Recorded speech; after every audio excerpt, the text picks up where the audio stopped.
Hello friends, आज मैं बात करने के लिए जा रहा हूँ electric potential due to electric dipole. ठीक है। इलेक्ट्रिक डाइपोल के कारण किसी भी पॉइंट पे इलेक्ट्रिक पोटेंशियल कितना होता है उसकी हम फॉर्मूला को आज फाइंड करेंगे। पहले तो यहाँ पे आप देख सकते हैं, यहाँ पे मैंने इलेक्ट्रिक डाइपोल जो है ड्रॉ किया हुआ है। ठीक है, ये पॉजिटिव चार्ज है, नेगेटिव चार्ज है, और ये सेंटर जिसे ओ नेम से डिनोट किया हुआ है। ठीक है, और डिस्टेंस अब ओ से ए का जो है डिस्टेंस वो ए हो जाएगा, ये दोनों का भी ए हो जाएगा, टोटल 2a होगा। ठीक है, डाइपोल है इसलिए। तो मान लो यहाँ पे कोई पॉइंट P है और वहाँ पर मुझे फाइंड करना है कि कितना इलेक्ट्रिक पोटेंशियल जो है वो इस डाइपोल के कारण लग रहा होगा। तो पहले तो प्लस क्यू से पॉइंट P पे कितना पोटेंशियल जो इलेक्ट्रिक पोटेंशियल लग रहा होगा उसकी फॉर्मूला हम ले लेते हैं। V1 इज इक्वल टू, हमें पता है formula KQ divide by R। अब यहाँ पर पॉजिटिव चार्ज है, मतलब यहाँ पे प्लस Q आ जाएगा, तो answer plus KQ divide by R1। R1 is distance between plus Q two point P। उसी तरीके से माइनस Q से जो पोटेंशियल हमें मिल रहा है वो क्या है, V2 is equal to K। Minus charge है तो minus Q divide by R2 हो जाएगा। R2 is distance between minus Q charge and point P, तो उसका भी हमें क्या मिला, minus KQ divide by R2। चलिए, अब तो टोटल जो है वो क्या हो जाएगा। तो अभी ये जो थियरी इसके बाद ही हम, ठीक है, नेक्स्ट में ही देखने वाले। अभी के लिए इतना याद रख लो कि जितने भी हमें, देखिए हाँ, चलिए ये क्या हो गया। अब मैं टोटल, ठीक है, उसके टोटल कितना हमें इलेक्ट्रिक पोटेंशियल हो रहा होगा तो वो हो जाएगा V1 प्लस V2। अभी के लिए याद रख लो, हम आगे पूरा ये थियरी नेक्स्ट ही है, ठीक है, जिसमें क्या होता है कि वो हम फाइंड करेंगे कि जितने भी पोटेंशियल लग रहे हो उसका टोटल सिस्टम, ठीक है, उसका टोटल जो है वो इनके V जितना होगा। ठीक है, मतलब इसके लिए देखिए, ये जो हमने यहाँ पे ड्रॉ किया है तो यहाँ पर इसका V1 मिला, ठीक है, और माइनस Q का V2, तो इन दोनों का हम जो प्लस कर डालेंगे, एडिशन करेंगे, तो वो हमें टोटल इलेक्ट्रिक पोटेंशियल मिलेगा। ठीक है, तो यहाँ पे हमने एडिशन ले लिया। अब यहाँ पर V2 जो था वो minus KQ divide by R2 था, तो यहाँ पे माइनस हो जाएगा। तो हमें ये कुछ इक्वेशन मिली, इसे मैंने नाम दे दिया है इक्वेशन नंबर 1। अब यहाँ पे हम वापस आते हैं फिगर पर।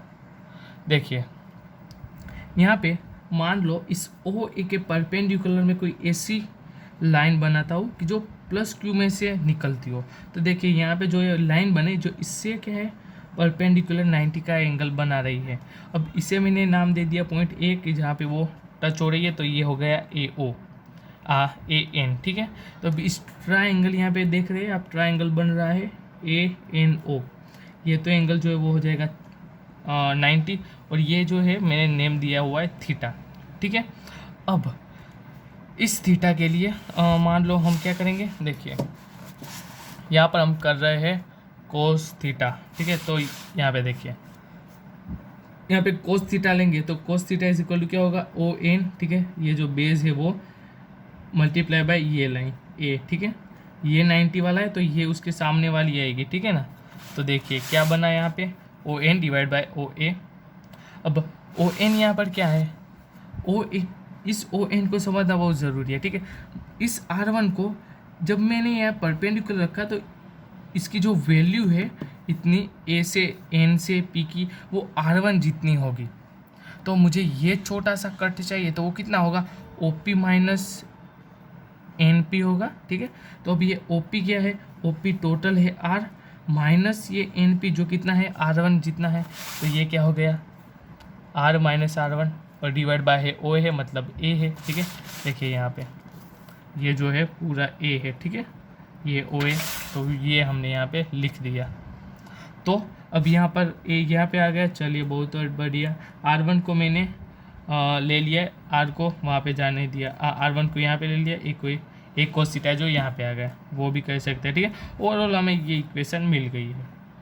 अब हम ऐसा यदि कंसिडर करें कि ये जो डिस्टेंस है इस डाइपोल और P से वो बहुत ही ज़्यादा है compare to distance between plus Q और माइनस Q। ठीक है, मतलब क्या है कि A की जो वैल्यू है वो much more greater than to R। ठीक है, एक much more less than to R। ठीक है, A की वैल्यू बहुत कम है compare to R। R is the distance between dipole to P। ठीक है, तो देखिए अब ऐसा है, ठीक है, तो फिर यहाँ पर जो एंगल बनता होगा वो भी हम थीटा कंसिडर कर सकते हैं क्योंकि बहुत ही ज़्यादा दूर है, ठीक है। तो इस सिचुएशन में ज़्यादा एरर नहीं आएगी, ठीक है, तो फिर इसे भी हम थीटा ले लेते हैं और फिर से वही सिचुएशन ये जो है, ठीक है, यहाँ पे हम इसके परपेंडिकुलर ये लाइन बनाएंगे तो ये हो जाएगा ओ एम, ठीक है, जो पॉइंट को हमें दे दिया है, ठीक है। तो अब यहाँ पर फिर से एक ट्राइंगल बना रहा है भाई, ये ओ बी एम। तो अब ये कोस थीटा हम ले ले तो हो जाएगा बी एम इंटू ये हो जाएगा डिवाइड बाय ए, ठीक है। अब यहाँ पर एम पी कितना होगा, एम पी हो जाएगा आर जितना, ठीक है, और ये पूरा कितना है वो तो है आर टू, ठीक है।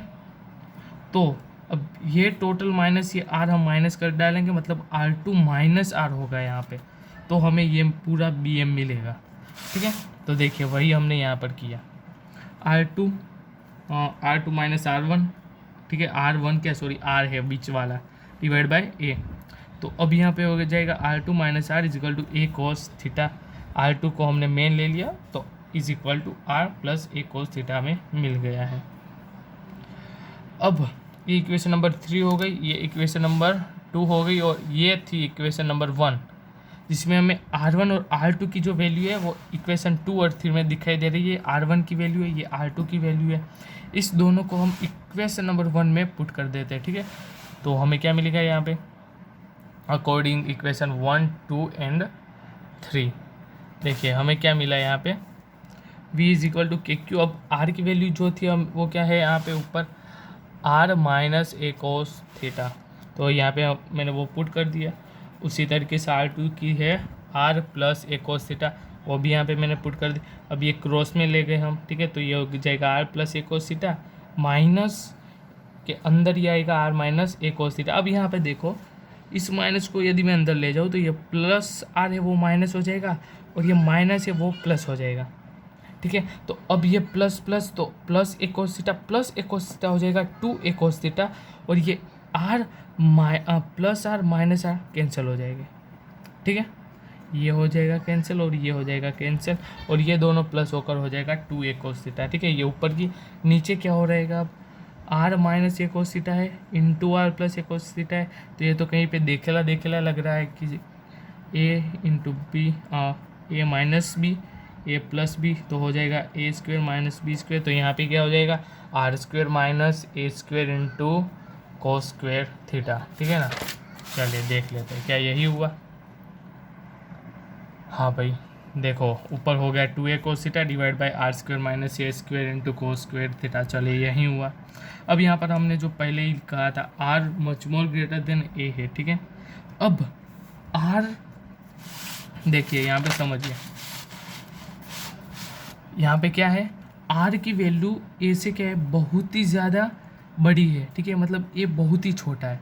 अब उसमें भी उसका स्क्वायर है, तो अब दोनों का स्क्वायर, ठीक है। अब a much more less then जो आर हो तो उसका भी स्क्वायर, तो वो तो काफ़ी बहुत ज़्यादा दूर हो जाएगा, ठीक है। और उसमें भी देखिए उसमें भी इंटू क्या है कोस स्क्वायर थीटा है, ठीक है, कोस स्क्वायर थीटा, इसे समझना बहुत ज़रूरी है, ठीक है दोस्तों। देखिए फिर से यहाँ पे मैं फिगर ड्रॉ करूँ, ठीक है, तो ये था पूरा ए, लेकिन उसके सामने ए की जो वैल्यू है वो बहुत ही ज़्यादा है, तो उसका भी स्क्वायर और उसमें भी कोस थीटा मल्टीप्लाइड बाय, ठीक है। अब कोस थीटा की मैक्सिमम वैल्यू क्या होती है 1 होती है, ठीक है। अब इसके स्क्वायर को आप ज़्यादा से ज़्यादा 1 के साथ ही क्या करेंगे मल्टीप्लाई करेंगे, मतलब इसकी वैल्यू तो ज़्यादा से ज़्यादा इतनी होगी या फिर इससे तो कम ही होने वाली है। मान लो इससे कम तो होगी 0.5, तो ये तो उससे भी आधा हो गया, मतलब वेरिएशन तो क्या हुआ बहुत ही ज़्यादा बढ़ गया। तो इस सिचुएशन में हम क्या कर सकते हैं, इसे नेगलेक्ट कर सकते हैं। तो यदि हम इसे नेगलेक्ट कर दें तो यहाँ पे सिर्फ और सिर्फ आर स्क्वायर ही बचेगा, ठीक है। तो फिर अब K Q multiply by 2 A cos theta divide by R square हो गया।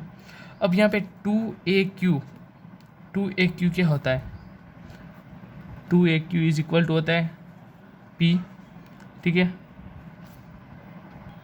मोमेंटम, ठीक है, डायपोल मोमेंटम होता है, तो वो भी हमें मिल गया। वो क्या होता है नेगेटिव टू जो पॉजिटिव जाता है, ठीक है। तो अब यहाँ पे हमें क्या मिला, K P cos theta divide by R square. तो फिर यदि मैं उसे वेक्टर फॉर्म में लिखूँ, किस फॉर्म में, वेक्टर फॉर्म में, तो मैं कुछ यूँ लिखूँगा, v is equal to K P. अब यहाँ पे आर कैप क्या है, R cap is the unit vector which is expressing direction of electric potential. ठीक है, इलेक्ट्रिक पोटेंशियल के जो डायरेक्शन है वो उसे डिनोट करवा रहा है। ठीक है, वो हम उससे फाइंड कर सकते हैं। देखिए, तो अब यहाँ पर अब ये यूनिट वेक्टर, ठीक है, तो अब किसी भी यूनिट वेक्टर का क्रॉस प्रोडक्ट करें। ठीक है, देखिए डॉट प्रोडक्ट हम ले लेते हैं। ठीक है, इस दोनों का, तो क्या होएगा, P vector into R cap. अब आर कैप की वैल्यू क्या होती है, 1 होती है। ठीक है, तो अब यहाँ पे p इंटू 1, तो 1 को तो हम लिखे या ना लिखे कुछ फ़र्क नहीं पड़ेगा, तो आखिर में हमें क्या मिलेगा, p कोस थीटा। ठीक है, तो वही तो हमें यहाँ पे है, तो इज इक्वल टू हम ये भी लिख सकते हैं जो हमने यहाँ पे लिखा। अब R cap is equal to क्या लिख सकते हैं, vector of R divide by magnitude of R. ठीक है, तो अब मैग्नीट्यूड ऑफ आर इज, अब ये ए स्क्वायर क्या है, वो एक्चुअली ऑलरेडी मैग्नीट्यूड ही है, तो ये आर आर मल्टीप्लाई हो जाएगा, मतलब आर स्क्वायर की जगह हो जाएगा आर क्यूब, और यहाँ पे आ गया वेक्टर। ठीक है, चलिए मैं इसके वेक्टर फॉर्म की बात नहीं कर रहा हुआ, ये मतलब इसे रिमूव कर डालता हूँ, कंफ्यूज ना हो। ये मैं इसकी बात कर रहा था, यहाँ पे ऐसा मत लिख देना थियरी में कि वेक्टर फॉर्म, ये थोड़ी ना वेक्टर होगा। ठीक है, तो ये हमें ओवरऑल मिल गया आंसर। तो रही बात इसकी, तो ये तो क्या है, स्केलर क्वांटिटी है। ठीक है, पोटेंशियल जो है, इलेक्ट्रिक पोटेंशियल, वो स्केलर क्वांटिटी है, तो वेक्टर फॉर्म वैसा मत लिख देना। यदि वो वेक्टर ही नहीं है तो उसका वेक्टर फॉर्म कैसे हम फाइंड करेंगे, वो स्केलर क्वांटिटी है। तो बस आज के लिए तो इतना ही।